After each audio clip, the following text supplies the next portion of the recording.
Kalian penasaran kira-kira gimana ya cara untuk penggabungan sertifikat tanah di BPN?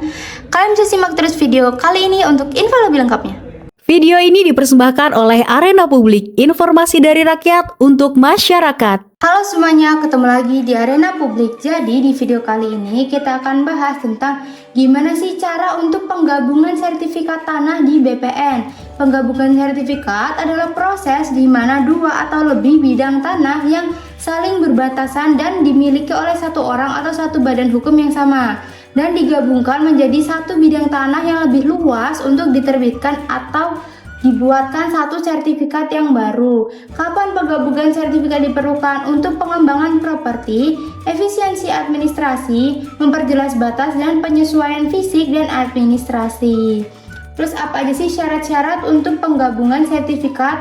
Kalian bisa menyiapkan beberapa dokumen sebelum kalian pergi ke BPN ya teman-teman. Apa aja? Yaitu sertifikat tanah yang asli, bahwa semua sertifikat asli dari bidang-bidang tanah yang akan digabungkan. Lalu identitas pemohon atau pemilik, yaitu fotokopi KTP dan KK pemilik sertifikat, atau kalau dibakilkan bisa bawa fotokopi KTP dan KK penerima kuasa. Lalu surat kuasa bermaterai seperti ini kalau kalian itu diwakilkan permohonannya. Nah, kalau pemiliknya adalah badan hukum, bisa lampirkan akta pendirian badan hukum dan perubahannya serta fotokopi KTP pengurus yang berwenang. Setelah itu, siapkan juga surat permohonan penggabungan sertifikat. Formulirnya akan disediakan di BPN.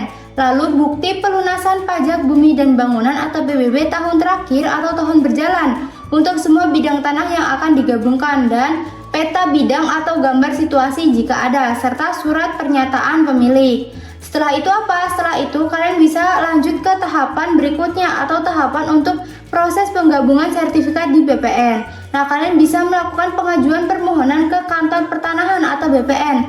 Kalian datang ke kantor pertanahan setempat sesuai dengan lokasi tanahnya. Kalian ambil nomor antrean di loket pelayanan yang menangani pendaftaran hak dan serahkan semua dokumen persyaratan yang tadi telah disiapkan. Nantinya petugas akan memeriksa kelengkapan dan kesesuaian dokumen.